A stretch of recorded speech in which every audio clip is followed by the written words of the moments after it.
sometimes it's just all about good customer service, and other times it's just because you like the person that you're dealing with.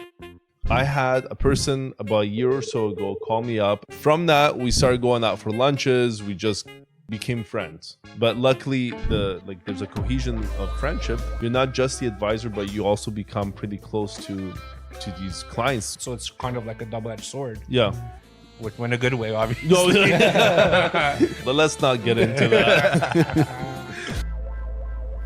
Okay, well, Jacob had a really good question. Yes. So he was asking, how frustrating is it? Like it's actually like recording. Yeah.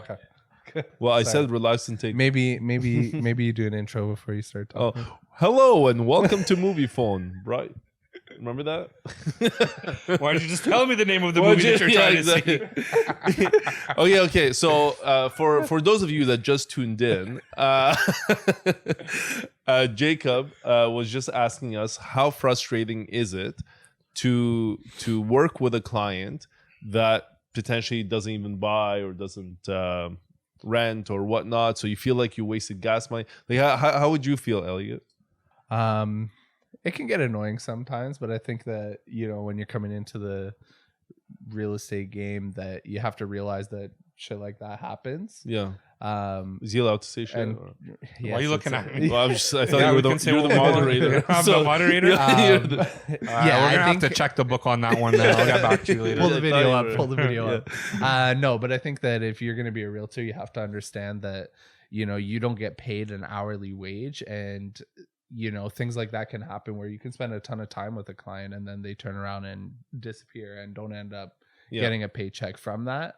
But I guess the other side of that too is that, I've had it where I've met somebody on Thursday and that Sunday I sold them a condo and made like $7,000, right? Yeah. So if you break it down per hour, it doesn't always work. I got paid a ton on that deal, but then you could spend a ton of time with one client and then they not buy anything, and you wasted, $200 on gas and time wasted, right? The thing is, I never see it as a time waste. I always see it as you're investing with everybody.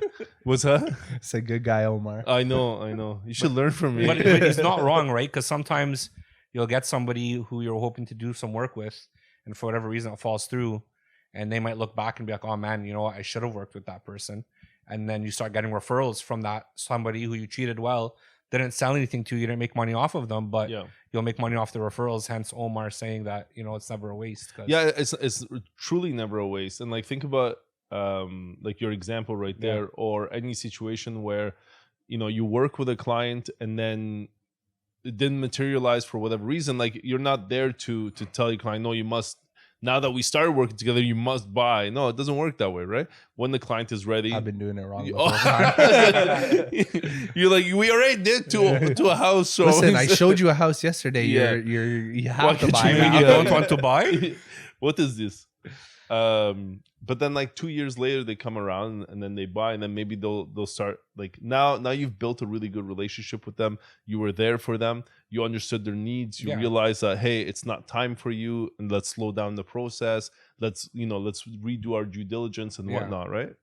Yeah, I think a lot of it too is that it kind of depends what kind of mindset you're in, like as the realtor perspective. If you're somebody who's more focused on like the paycheck or I love like that. Per transaction, then I think it can be very easy to get frustrated by things like that.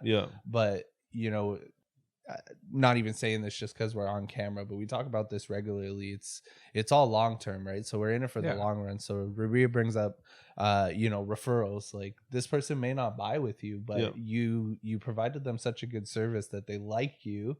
But now that their friend wants to buy, they're going to send their friend to you. So you still get paid in the long run. It's just not kind of a direct correlation to the work you did with that It's so person. funny because sometimes like realtors will say, like I say, other realtors, we should probably say, they just won't work with certain types of buyers, certain price points, or rentals, or whatever it is, like different things, right? Or type of homes or distance. To me, like, it would have to be like quite far, like 4 hours, 5 hours, something like that. 3 hours maybe would be my cutoff. For me to say, I don't know if I'm going to work with that. Like, I'll have to refer it out, I will do the same level of effort for $1 million house as I would for 200K. And it doesn't matter what the outcome is in terms of dollars, because you're essentially saying, hey, I'm investing with this client for the rest of their life, essentially. Like I'm partnering up with them for yeah, like I said, for life. Yeah. Well, what I think it is too is a lot of people look at us and like, yeah, we sell homes, we buy homes. So they look at us as we're salespeople and we're in the sales industry. But like the way I look at it and what we're talking about, I feel like we're more in a customer service industry. Yeah. And the better customer service we provide to other people, there's going to be realtors who, yeah, you're going to do a lot of transactions and you might do a lot of big transactions, but then people aren't going to want to use you for the second, third, fourth home. So great, you did a lot of those transactions, you did big ones, but your service didn't show to your clients. You know, they didn't feel like you cared about them. And the long run, like we said, it's a long-term game what we're doing right now. Actually, you're bringing me into a segue, because one of the early stats I heard was, as a salesperson, 70% of your time, this is whether you're realtor or tech sales, mortgage broker, whatever, okay? Car sales. Car sales is a whole different story. Let's not. We could spend the whole podcast on that. Yeah. 70% of your time is spent searching for new leads. Whereas if you just focused on the clients that you have on hand and you did the best damn job that you can, am I allowed to say that word? Yes, I am. Okay. If you do a really good job with the people that like a red light that goes yeah, you can't say that. You have like a little beep, like, and you do a really good job with the clients that you have in hand, they'll do the referrals for you. They'll get you the new clients. So that's been like my way of doing it.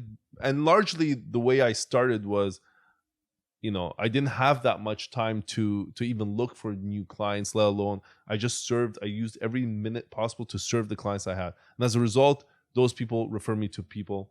And then the business grew organically from there. But it's almost like a choice, right? Like, if you're going to spend 70% of your time like searching for new leads, then like you're going to be doing that for like the whole career that you're in real estate or sales, whatever, right? But if you just put all the hard work up front, it's almost like paying you dividends. Like, you're investing your time up front, working hard for your clients so that they can do almost the marketing for you. Like, they're telling their friends, they're telling their family about you. Yeah. And then you can kind of transition in the later years of your career into not like kind of searching for the leads, but they'll kind of come to you because you're known for giving that good service. Man, recently what happened was, and this, I love this story because sometimes it's just all about good customer service, and other times it's just because you like the person that you're dealing with. I had a person about a year or so ago call me up and said, hey, I'd like to look at one of your rentals. I showed them that rental, and then they ended up taking another rental. From that, we started going out for lunches. We just became friends. That was one of my largest deals I've ever done.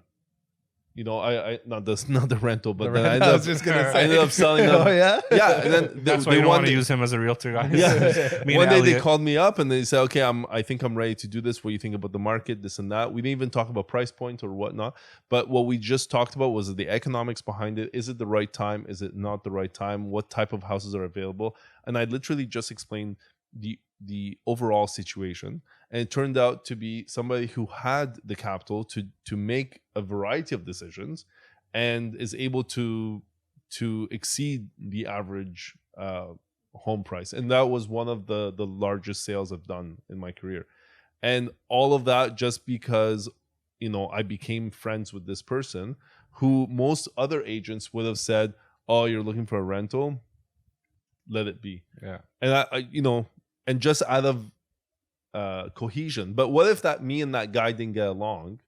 Then there would be no avenue for me to actually pursue that.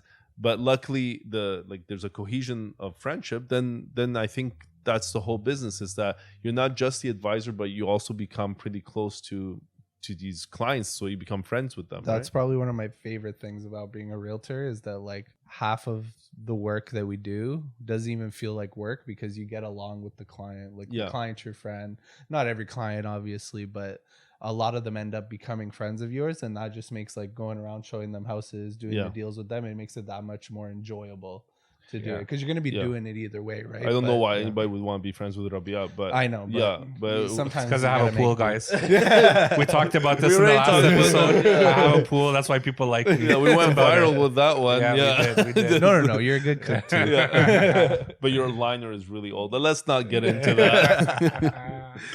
Oh yeah, but part of the friendship is the key aspect. Like advisory is very good. You're talking about how sales, we're not sales guys, we're advisors, Customer right? service. Yeah. But that's the thing too with your friends, right? You're taking care of them like they're your friends, Yeah. which is kind of what our job is to do. So even when you have a client who's not your friend, you're kind of giving them the same advice, and the more you treat them like your friend, the more comfortable they're going to be as well, right? So it's kind of like a double-edged sword. Yeah. In a good way, obviously. No, yeah. But yeah, so you treat them well, you treat them like your friend. You're gonna naturally create a bond, and Yeah. then it's gonna be more comfortable for them to deal with you, and that way you're more open with each other as well. Like I'm sure you guys have experienced it where you had to tell your friend they were out to lunch on a low ball offer they wanted to make, or Yeah. or on a house that was way out of their budget, or whatever the case is, right? And so when you've made that client your friend, it's easier for you to tell them they're out to lunch, but it's also easier for them to kind of Yeah. open up to you and not pretend like their budget's only 500 when really they can spend 600, but they don't trust you enough to tell you the truth about it, right? I think that's huge, because how many times I've experienced from, like, say I meet someone at an open house or like a realtor.ca lead, like on a listing, and how many times you have that initial conversation with them, you get like 10% of the entire picture, and then the more you talk to them, the more they realize that you're actually like trying to help them and you're giving them good advice. Like every single time you talk to them, you learn more and more Something about new. what their I love actual that. situation Yeah. is. It's like, man, you could have told me that at the beginning, but they weren't comfortable. No, but how would enough. they know? Yeah. That's it. They just have to get comfortable. They have to realize that, yeah, you're on their side, because there are some not so great realtors out there, that, people get burned, because how many times have you talked to clients and they've told you about a bad experience with a previous realtor? Yeah, it's or something unfortunate. like that. Like the thing is, the industry is there's a certain minimum standard to get into the industry and to get your license and whatnot.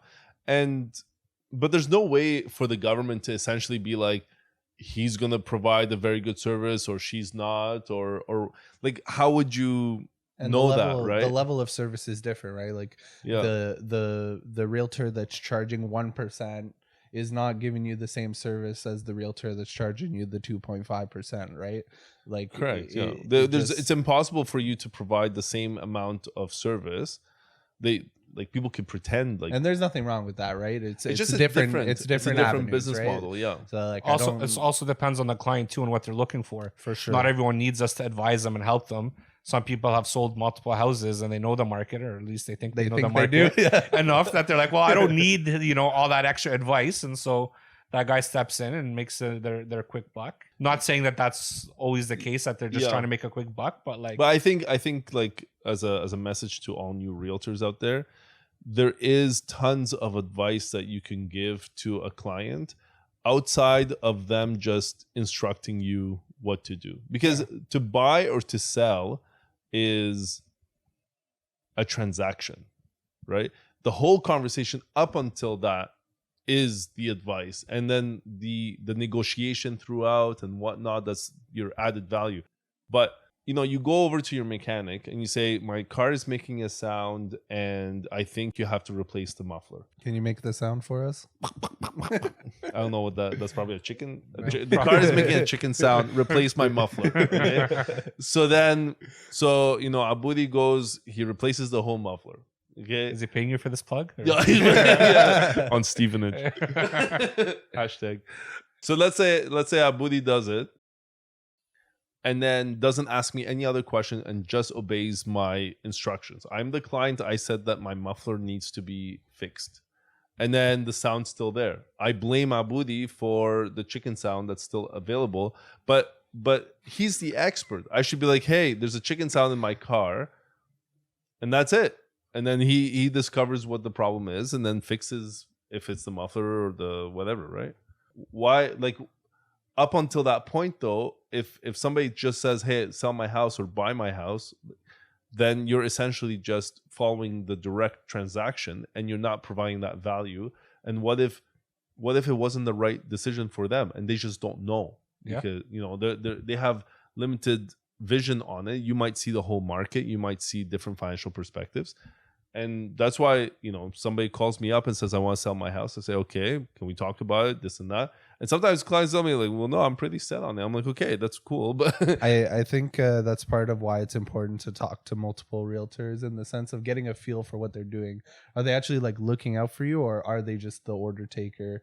Are they really trying to set you up to do the best? Like, oh, I want to sell my house. And if they just say yes and don't ask you any questions, well, you might want to think about talking to somebody else to try and understand if that's the right move to make right now, or if that's even kind of, is there another way to go about it that's more beneficial for the client themselves? Yeah, absolutely. So looking at the more like broader picture is definitely like part of our job, and asking the right questions, getting to what would actually be best for the client. Yeah, what's the best thing for you, like as a client, and then I'm here to enable that. But it's true, you got to kind of like qualify a client and just get a better understanding of them and their needs, right? So you can help guide them. Because like I've had clients who are like, oh, all I can afford is a condo. This is kind of my budget. And I look at them like, well, if you consider the cost of the mortgage plus your condo fees, you're actually in the realm of getting a townhouse. Maybe not the newest, nicest townhouse, but wouldn't you rather have that and better value and resale or rentability or whatever the case is, and something you can upgrade over time as Exactly. well. Yeah. Somebody I know is actually running into that problem right now, where she bought the condo, loved the condo, super nice condo, didn't realize that condo fees go up over time. Yeah.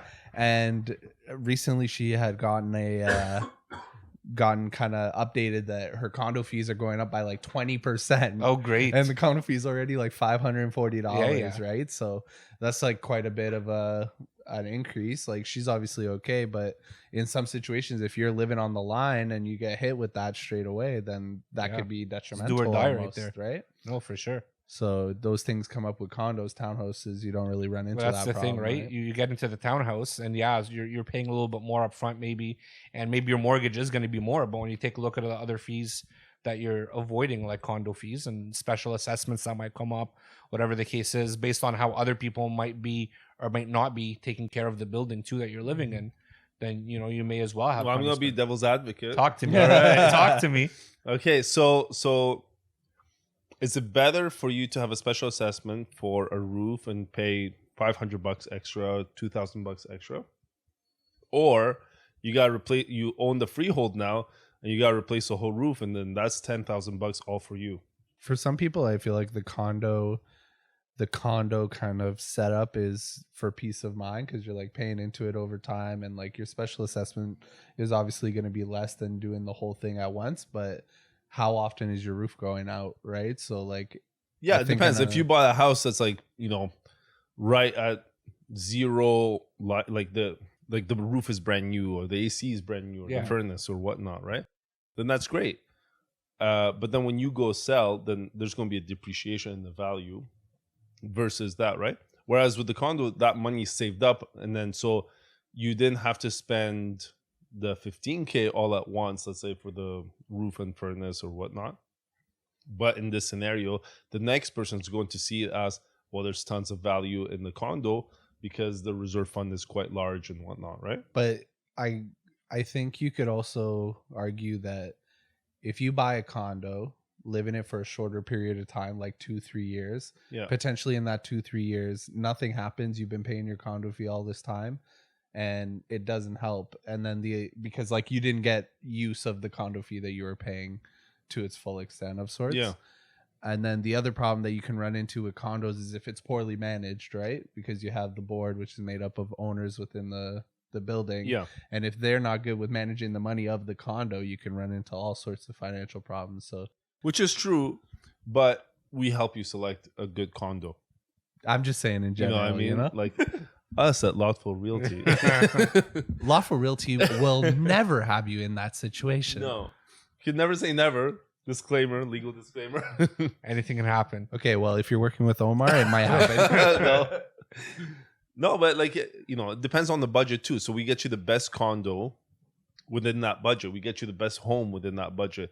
And so sometimes there are risks to be taken, and a good condo or a good management doesn't necessarily mean that in the future will also be good, and vice versa, right? So we go with the best information that you have at the time, and that's why there's something called the status certificate. So we get a copy of that. Your lawyer gets a copy of that, and the buyer gets a copy of that, and we just kind of like read it and see what is management telling us in there. There's a few legal mumbo jumbo in there that they throw in, and then you kind of like skim by it and go, whoa, scroll back up. Wait a minute. Rabieh, what'd you put in there? Yeah, you always. It's always my fault. Yeah. Always have the lawyer review it though. Always. At the end of the Of day, course. like for my clients, I'll look through it, but it's just have the lawyer read it through. That is a long document, and you know, for us, it's not our job to get through the legal mumbo jumbo. Yeah, as you that's say, a legal term, mumbo So jumbo. that's also Yeah, a great yeah, segue actually into something I want to bring up. Uh-oh. Okay. And something that I always kind of advocate is or hope for is that my clients are going to work with people that I refer them to, for example, the lawyer. Because then what we can do is I can be in discussions with the lawyer. I've reviewed the status certificate. I'm not a specialist by any means, but things are going to pop up, right? Yeah. Then you can reach out to the lawyer and be like, hey, I just saw the status certificate. What's going on with this, that, and the other? And then that way you can kind of solve a problem of your clients or kind of get ahead of a potential question or problem that might occur. And so just the benefits of Okay, you know? so I'm a client. Yes, You're asking me to work with somebody that you've referred. correct. Are you getting a kickback?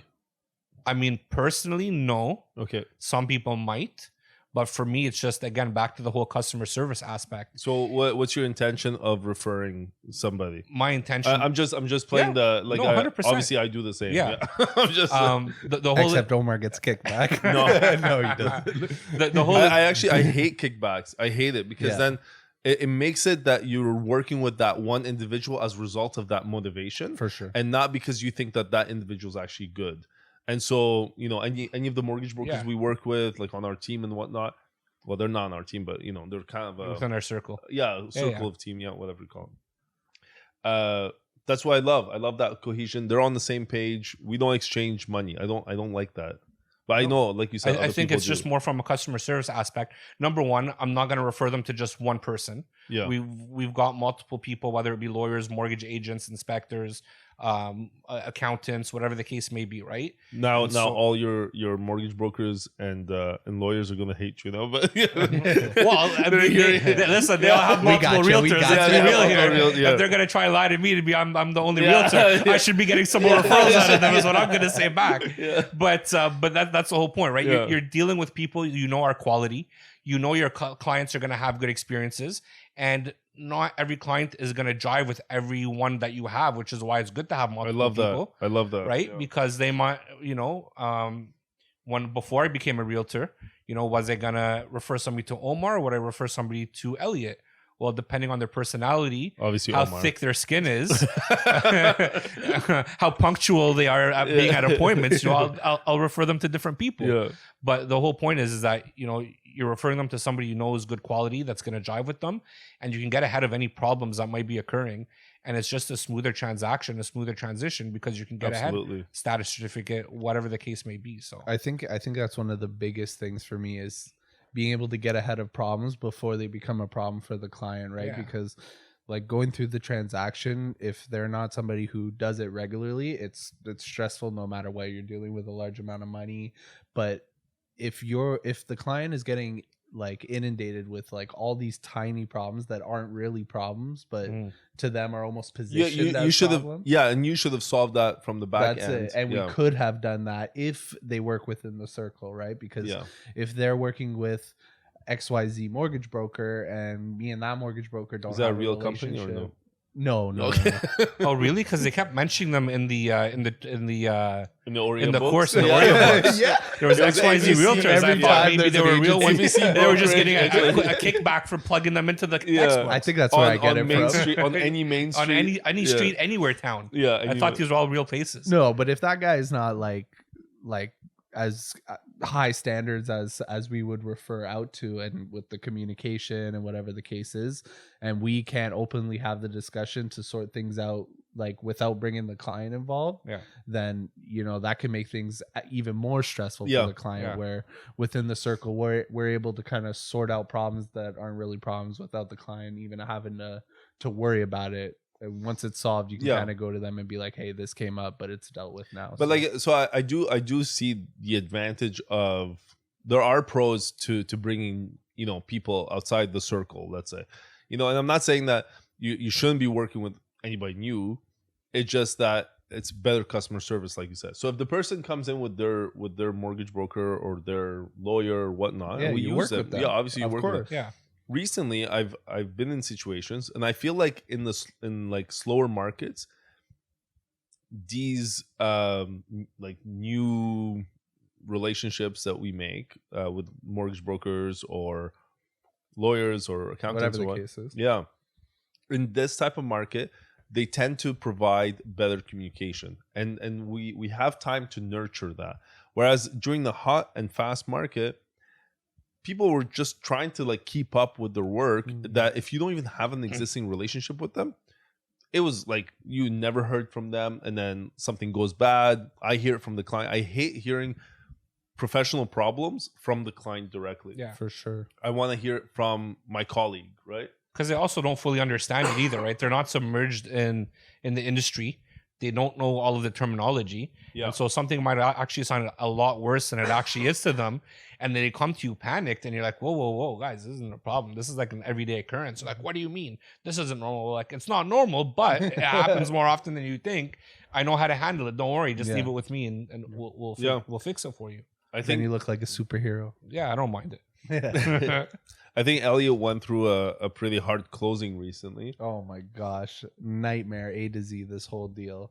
And it goes to show you the difference in, not even to talk shit about, No, just be some as other general people. as general And as you obviously not going to name any names, but except it was Rabieh. Yeah, no, it was not. It was Rabieh. not. That was not me. But we can pretend like his name is Robbie. Sure. Okay, so we'll call Mr. R. Yeah, R. Yeah. We'll call the other realtor Robbie. Yeah. From A to Z, for example, the deposit that you make when you're buying a property, it goes in the listing brokerage's trust account until closing and then gets dispersed. And that's for the protection of the buyer and the seller. That's it. Okay, it cannot be dispersed unless the closing occurs or by court order or mutual release. Yeah, and one of the first talk things, about that later, one of the first things that this guy tried to negotiate me and my client on was getting a higher deposit so that his client could then go turn around and buy something. No. With it. And that is like I was mind blown that he said this to me. So let me get this straight.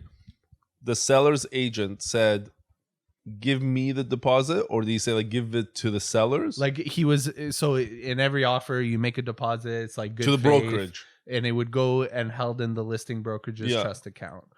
But in the trust account, the seller doesn't actually get the money. Correct. It stays in the account until closing. Yeah. But By what law. he was asking me, By law. by law. Let's just say, this let's isn't just a be choice. specific. Yeah, this is not a joke. This is all new to me. Yeah. You learn something new every day. Per day. But yeah, so that was one thing. And then, we kind of talked about, the price they wanted, a little bit of negotiation here and there. And when he sent me the counter offer, no initials on any of the changes. So like right off the bat, just not a great experience. And, I was almost teaching him how to do the paperwork, that kind of thing. Oh, that's too bad. Which is, it's hard. And you know what it is too, is like, now you're managing your clients' expectations, Yeah. the emotional roller coaster. that's it. And it almost like my client's looking at me like, what is going on? And I'm like, I don't know either. Like, Yeah. you know what I mean? And then, we talk about referring out lawyers and all this. So then once we got through that shit show, we then fast forward 2.5 months later. Now we're going to close on the property come 5 o'clock when the lawyer's office closes, and they never supplied keys to us the whole time leading up to closing. The seller's lawyer never talked to the buyer's lawyer, so it made closing a headache for my client. And I'm just trying to hold it together for her sake. Like, I'm trying to give her the best customer service, and I literally don't know what's going on because because the lawyers don't know, and then we're doing everything on our end to make the transaction smooth as possible, but every single point of wow. contact of doing this is just an absolute headache, and it makes it that much more stressful for the client. Obviously I did my best to kind of make it as easy as possible. She was very thankful in the end, but it goes to show you, like, choose your realtor, like, talk to them, see what they're doing, because things like this happen and it just makes it harder for everybody in the end. Yeah, I always say, like, if the client feels like it was super smooth and super easy, then that's what we want. We want the client to feel like being a realtor or being a real estate lawyer or being a mortgage broker, that this is the easiest job in the world. It means that we were able to resolve everything before it got there.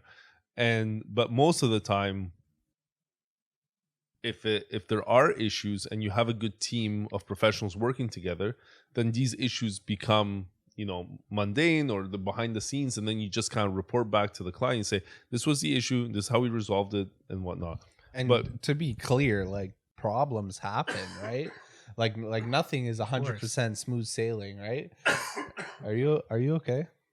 No, probably not. This is probably my last podcast, guys. That's okay. Omar will no longer be joining us. Yeah. No, but like, problems do arise. And I went viral, bro. Oh, he's going Hollywood on us now. I went viral. Do you want to collaborate with us? Whoa. I don't. Why would I collaborate? I didn't want to realize collaborate you with us. could. By the way, guys, you could collaborate with up to 3 people. I just found out. Okay. When your friends tell you that you can only collaborate with one person, and that's why they didn't collaborate with you and the other person on the other side of the table, Yeah. then you can let them know lie. actually you're wrong. I watched the Broadcast Millionaires podcast, and they told me you can actually collaborate with 3 people. Yeah. Exactly. That's how you choose your friends. That's how you know if your friend is real. So I think collaborate with these guys. Yeah, back to it. Did we say anything about how much gel he's got in his hair today? Or I think he looks good. I didn't put that much. A lot of it's just hairspray. it's spray. Oh, sorry. Not Yeah, a little gel. bit of gel just to mold it, hairspray to hold it.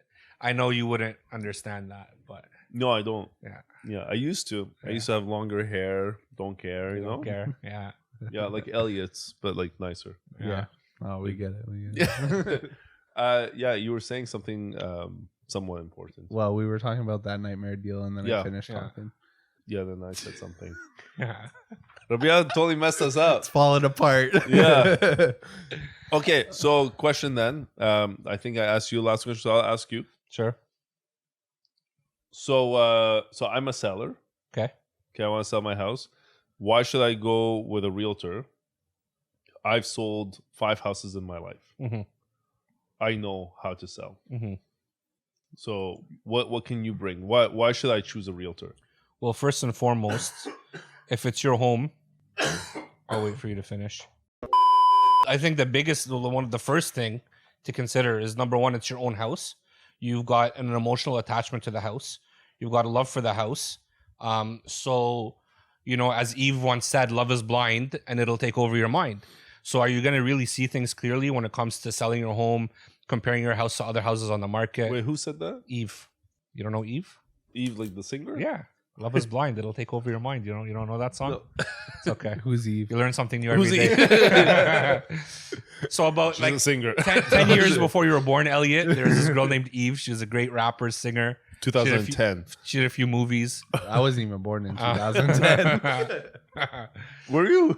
No. No, what the Bro, hell? what? Can you man. imagine? No, but that's a good Yeah. point though. Like, it is hard to separate Yeah, the business from the emotional attachment from the home. and the Yeah. facts behind it. That's number one. Number two, you live in your house, so you think it's great, and the way it's decorated is great, and the way it looks, it's great, the way it smells, it's great. Well, no, we're going to come in as realtors, and although your house might look good, Yep. there might be little tweaks that we can do to take it from good to great, or at least give it the perception of it being greater than what it is. What it currently is. Yeah, what it currently is. And I think the main thing here is that you're not just appealing to one type of demographic, right? Yeah. You're appealing to a broad range, and you want as many potential buyers as possible. We're a marketing agency at the end of the day, but it's kind of interesting because I hear that comment every now and then, and at least from other people's experiences, and I always find it interesting, but I guess in other industries people tend to feel that way. I've bought several cars before. I know how it works. But I lease all the time. And then recently, they just changed the rules on leasing. You know, some companies are saying, oh, you can't return the car here. You got to go same make, same model, same whatever. Not just like in like 6 months difference between two different cars, the rules have changed. So, you know, it's always nice to have a professional that is really in tune with what's happening in the market, what's happening all the time. What is the buyer sentiment? What is the seller sentiment? What's happening in the economy? Basically, like someone that does it day to day. Because you said, We know "Oh, the I ins sold and 5 outs. houses," but Yeah. when was the last time you did that? You know, you're probably 5-6 years apart in each, and Yeah. 2 But months even- makes a huge But difference. even on as the market. realtors, okay, so if you go with a realtor that like sells like a few houses a year, Yeah. Now remember in January versus March and April. Yep. If you were to consult somebody in March on the sales that have occurred in the past 3 months, you would look at December, January, February, and you would say, oh, this is how much you could get. But if you're in the market in March, you should be like, this is how much they were selling for. Yeah. Now I'm seeing prices of 5 or 10% higher. Yeah. Because with volume comes knowledge. So you want a realtor that does volume, or you want a realtor that's part of a team, because to me, that's somebody that's got like the pulse all the time on it. Mm-hmm. And that's why we share so much info internally here. I gotta blow my nose, guys. What's that? Okay. Basically, you want to work with a lotful realtor.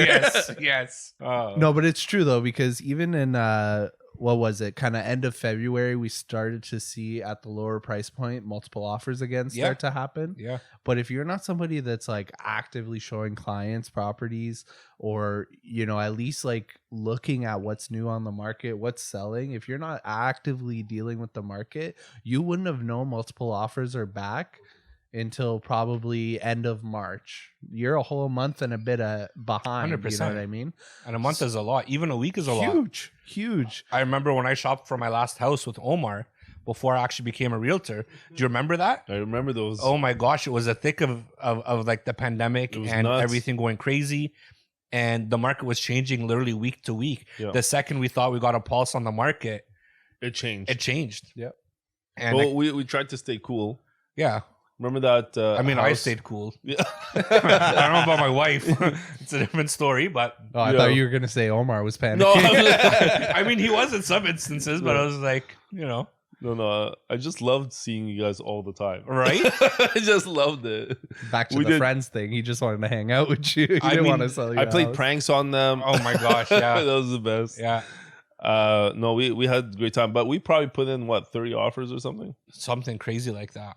And we're not 30 talking offers. and we're not talking like we're going in and asking. Like No. we're going in like 125, 135 above ask. The thing No is, we did it. conditions. Yeah, the thing is, at the time we did it based on comparables, and then we would just bump just a little bit, just a little bit, just a About little 100,000 bit. more. And then we did this deal where I think the last house that sold. So this is in January, and then the last house that sold was September. We're like, okay, the market, it's gone up by X amount. We factored that in. So I think we put like 50K above the last sale, something like that. Yeah. And then the final sale was like 150 above that price that they put. Damn. Yeah. And we're like, what happened?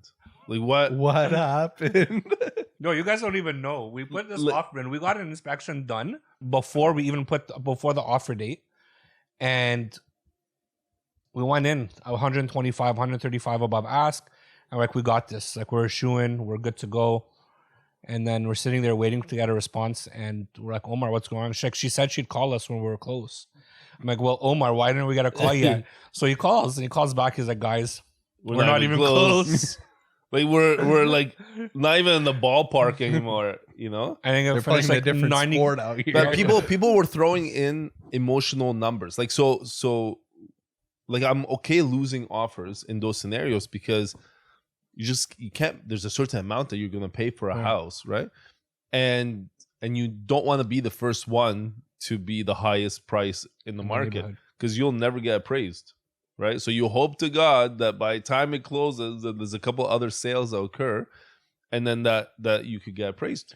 Okay, so let's talk about that real quick. I was Okay. just gonna say. You get you buy a house, Okay. $600K, and then it gets appraised at $550. What Ooh. happens? Okay. Is that question directed at me or? Go ahead, Or take either it. one of you. All right. Take Take the it lead away. accountant nerd. All right. So basically, okay. So the bank would say, let's say you're putting 20% down payment on a $600K house. Normally, your down payment will be $120,000. You're probably going Quick like, math. how is he doing that math so quick? Math. Yeah, I know. 2 + 2 = 4. Quick math. Ooh, very good, Rabieh. Yeah, it actually okay. You might not know that one. Over his head. So if it's 600, you need $120,000. Yep. The bank will come in and do an appraisal.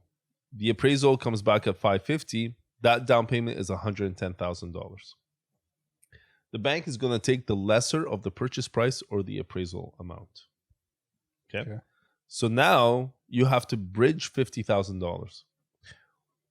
Simple terms. So basically, your down payment, instead of being 120, it's 110. So the 20% of 550 plus the 50 G's. 50.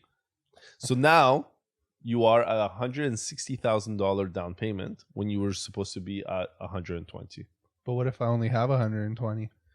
That is when you call a mortgage broker and you have Plead for your life. plead. Yeah. Actually, a little trade secret.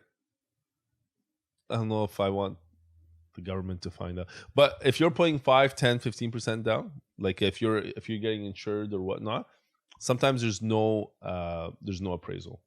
And some banks have different rules associated to when they do an appraisal or not. And likely, if you bought a house in the past couple months and it's 600K, it will get appraised at 600.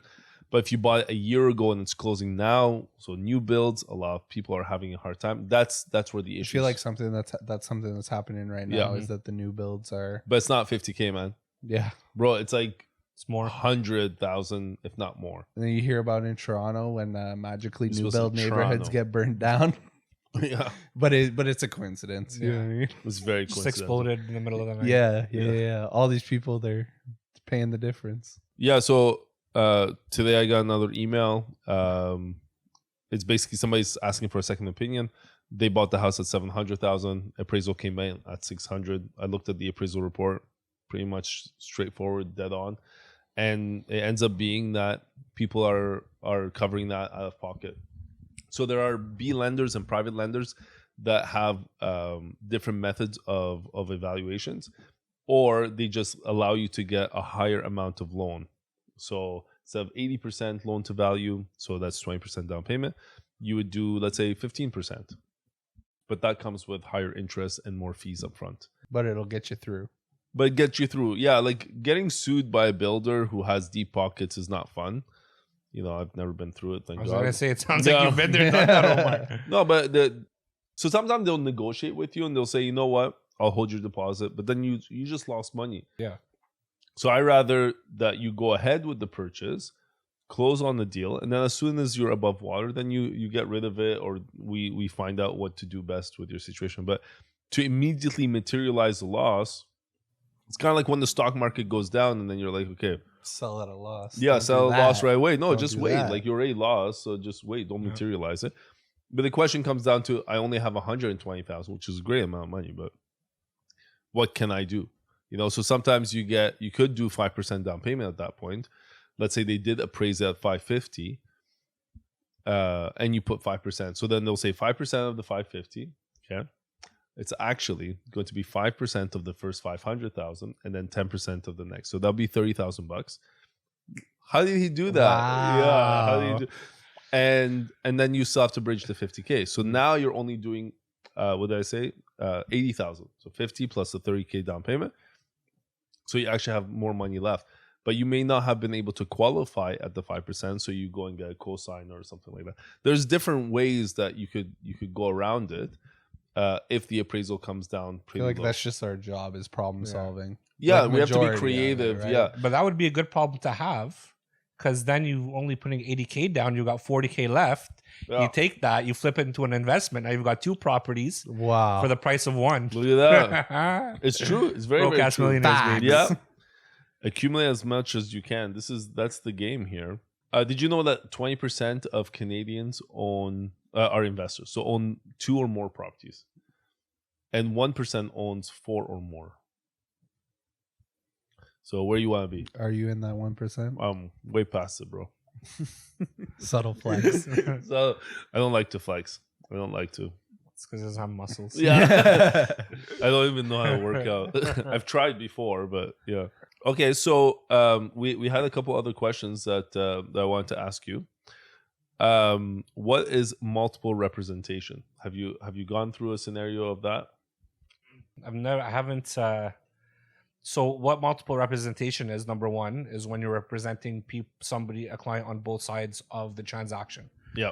You're representing the buyer as well as the seller.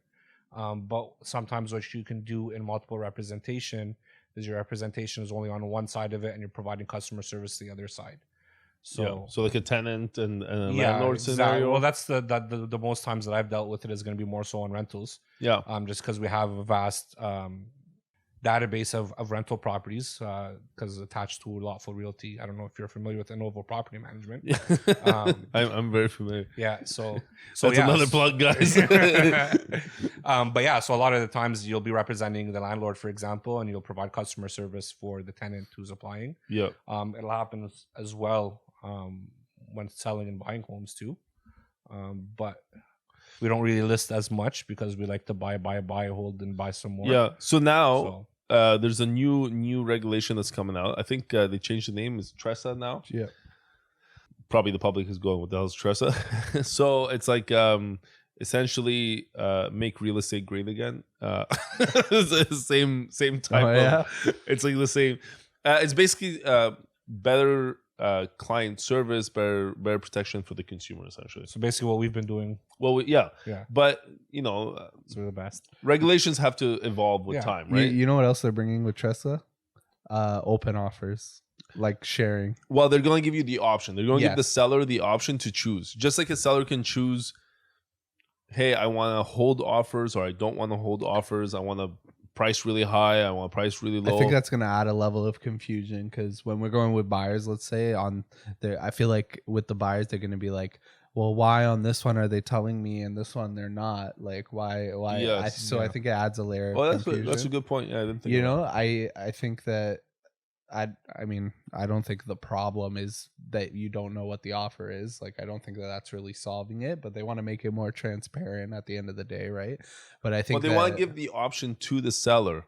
Yeah. Right? They want to give the option to the seller to decide if they want to be very open or not. But I think that they were bringing it in because of what was happening during COVID, like that this ball was initiated rolling while the craziness was happening. Yeah. Thinking that, the realtors are the bad guys, not telling people what the offers are. But if you go look at, I believe it's Australia, they implemented this and it had the opposite effect. Yeah, it actually made prices of homes increase quite a bit. I think New Zealand's the same. Yeah, that was the question I was going to ask. You guys think that it being transparent is actually going to help that or not? Because I think if people are seeing how much people are bidding, they're going to just continue with. Yeah, you would use as a tactic, right? Yeah, because you'd be like, okay, these guys keep bidding back.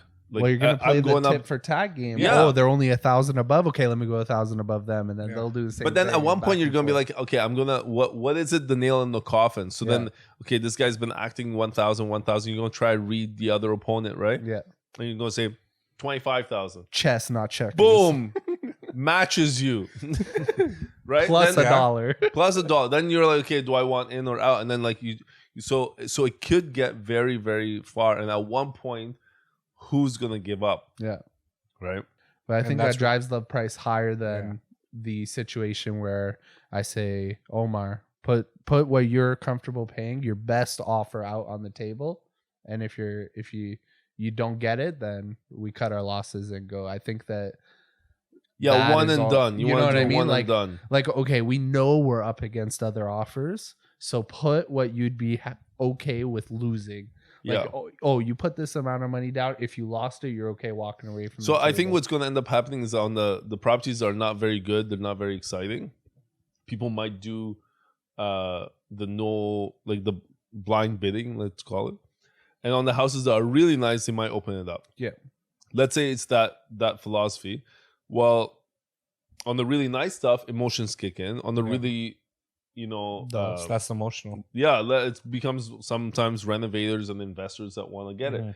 So you might end up getting the same thing, or it might actually fuel the market more. I think that, for the first, I would probably say like 4 or 5 months, maybe not, call it 3-4 months, that this actually gets implemented. Yeah. I think that not everybody's going to be aware of doing that strategy where the nicer stuff opens up because of that. Like the realtors that don't transact as much, they're not as in tune with the market, I feel like they will pick up on those strategies after later, after they've already kind of been burnt by it a couple times. I think that there'll be like an adjustment period where people get used to it being open or not. Like, so for me, for instance, it'll be like a case by case scenario, client's risk appetite, the property itself, location, price points, the whole works, because that changes. It changes because, like, on, again, a few months ago, it was super, super busy during the $400,000 to $500,000 range. And if you did that strategy, like a holding offers during that period of time, the seller would benefit quite well. But you try the same exact strategy in the $500,000 to $600,000 range, you might not materialize anything, right? People might be like, okay, well, I'll wait for your offer date and then we'll talk later, right? So it depends. Like, you need to know where the volume is in order to actually do that. You need to know what your competition looks like and whatnot.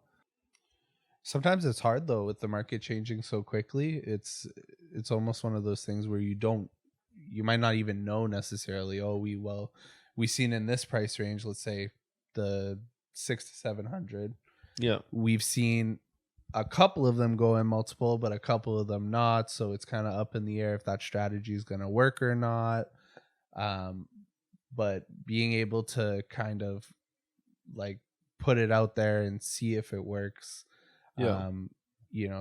Seeing, because it changes so quickly, you sometimes you have to test it. You got to test sometimes, and other times you when you sign your listing agreement with your client and then you actually go live, you might have changed your strategy 2-3 times because of the evolution of the market. Up until the day you go live, you're deciding. And then even once you go live, you kind of monitor how is the showings, how the viewings, what's the feedback, things like that. And then you go, hey, this is my recommendation. You're the expert. They're expecting you to come up with, this is pros and cons to what we're doing. We should stay the course, or we should change, or whatnot, right? And other realtors really expect you to do the same as well, right? One of the things I want to bring up was Tressa is going to actually allow for people to be unrepresented clients. Or like on the buyer side? On the buyer or the... I actually don't know. I got to check. But let's say on the buyer side, the client decides, or the person that walks into your open house decides to buy the house, they could be unrepresented. So that means you don't have to provide any care, any duty of care, but you can't like lie to them either. Right? It's a customer service agreement. Basically. It's like a customer service agreement. It's just that you have to now make them sign to say, I'm not providing much. Yeah. Except maybe prepare the paperwork. Basically an order taker. Like an order taker. Yeah. But customer price? service is technically like, you're not making them sign. Like, it says customer, it's like customer representation almost agreement. Whereas in this scenario, it's not. Like, it just, I am documenting the fact that you are part of this transaction, and that's about it. So we gotta get clarity. Like, Rico's got a bunch of write-ups on it. I think in the beginning there's going to be a bit of confusion around that too in the industry, but as a lot of the stuff will be explained, I think, broadly, and I think to the public as well, it will be explained pretty nicely. But I don't know if it's really going to change anything. It's more. There's options. Really, when it gets implemented, you can check out the Lotful blog, we'll where we will explain everything to you. Yeah, on our journals page. Yeah, it comes back to choosing the right realtor, right agent, right team. Yeah, because the people who are more into it, who are more knowledgeable. Yeah. I find it interesting because you speak to people that bought and sold, and then a lot of people speak fame to their agent. Let's say, okay, I have the best mortgage broker, I got the best real estate agent, I got the best lawyer. but I don't think that they've had a variety of different professionals. They've had one or two of each, and they said that guy is way better than that guy. It's the experience they received from that person. Yeah. So, but nothing is unified. Nothing is uniform in the industry. So it's hard for people to know if this is a really good real estate agent or really good mortgage broker. Even transaction to transaction, like you could do 2 transactions with the same person and then be totally different, like in terms of like problems that arise. Like one could be completely smooth and one could have headache after headache, but that might not actually have to do anything with the agent themselves. No, but I think clients know that, and then they go, okay, yeah, that's why I should refer Elliott again, because he was really good at dealing with this stuff. These were smooth, this was problematic, but he solved it, or he was really good about it, whatnot. But like there's a lot of like back end knowledge that is provided. Like every time I meet somebody new who's a realtor, sometimes you meet somebody who is a CPA. Okay. Other times you meet somebody that was a former sales manager and understands how things work. Other times you'll meet an MBA, or you meet a former entrepreneur of like, you know, a bunch of Did you grocery. say MBA or NBA? MBA. Okay. M is in Mark. Yeah. Just in case you weren't sure. Yeah. And there's actually, there are like superstars that end up going into real estate, and then they make it like fairly big. They use their name and whatnot. So there's different types of skill sets that come with each type. So it depends what you need, and that's how like you're supposed to choose. But you know, cohesion, synergy, background knowledge, their experience, all that stuff is very, very important in kind of formulating who you want to work with. Speaking of realtors, I also want to say that some realtors are different in the sense of they think it's like a fight. Oh, like negotiation? Like when you're doing a transaction, like for me, most of the time I'm looking at it as like, okay, I have a client, you have a client, we want the same end. Yes, we have to negotiate on the price and all that, but they're a colleague at the end of the day. Yeah. Rather than like being stiff and like fighting with the other person Yeah, just to absolutely. get the deal done. You know what I mean? Works so much smoother if you're just pleasant. That's it. Even if we're not on the same side, Yeah, just be that's pleasant. It's But fine. I find that there's so many people I talk to, and they're just so dry. They don't want to laugh. They don't. It's like, yo, I'm not trying to penetrate your shield and get into your head. Like I genuinely just like, I'm trying to have fun with my job here. Have some fun with me. Let's Like the client give you an instruction as to this is the max I'll pay. Yeah. And you're working your way on that. Yeah.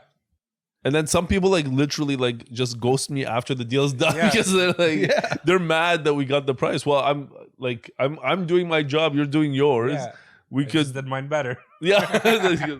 No, like in negotiation, you know, we say it's win-win, right? But it's really a no-lose situation. Somebody told me that a long time ago. And you don't want no one party to be in a losing position necessarily, okay? Sometimes it does occur and whatnot.